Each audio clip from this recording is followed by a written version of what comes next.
Hey everyone, it's Lisa from Primitive Gatherings, and today I want to show you how I stitch a bullion knot.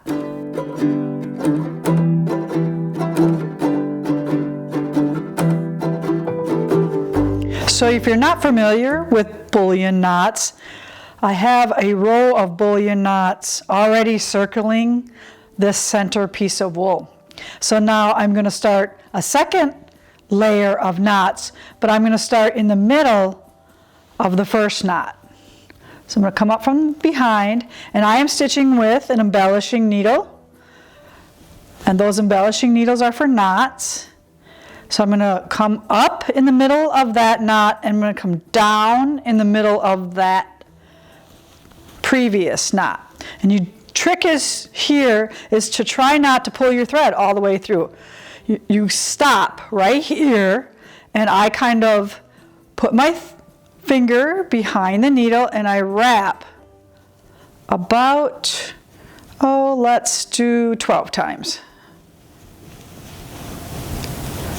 All right, so there's 12 times. I'm going to pull it through, and then I'm going to, that's your knot. I'm going to push it down and then insert back where I was, and then come forward to the next knot and pull it all the way through. So I've come up here, ended in the middle down there, shot through to do the next one. Go back to the middle of the previous knot and then shoot right next to where I came up from. And here's where you leave your needle. You do not pull it all the way through. And then we're going to wrap 1, 2, 3, 4, 5, 6, 9, about 12, 13 knots. And that really depends on how thick a thread you have. If you have a 5-weight thread, you don't need to wrap as many times. This happens to be an 8. So I'm going to wrap about 12, 13 times. And that is your knot right there. So you hang on to it gently while you pull it through, and I keep pushing it down, and then I'm going to insert my needle right where I anchored it before, and I'm going to shoot up to the previous knot, and that anchors this knot down. Insert by the previous knot, halfway, push your needle 3/4 of the way out.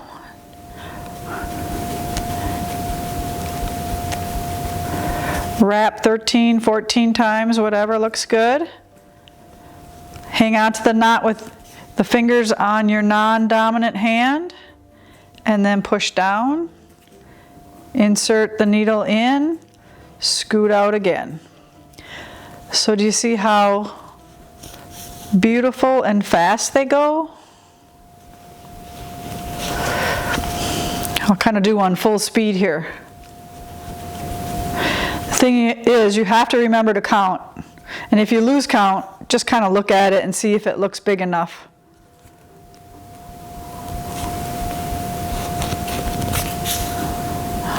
And then I purposely left that little looser one on the edge. So if that happens, you can always just take your tip of your needle and tuck those in.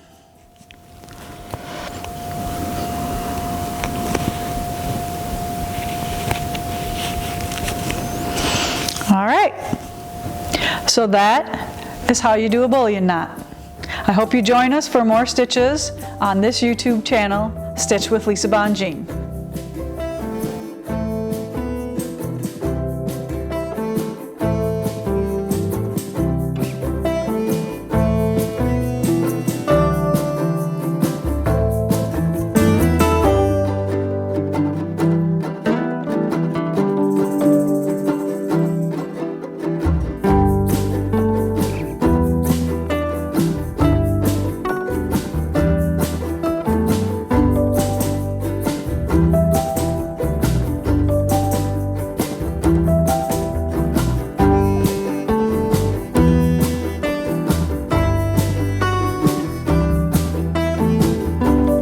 Are you looking for more stitches? Make sure you check out our website and find the Wool, Needle, and Thread book by Lisa Bongean for a full wool stitchery guide.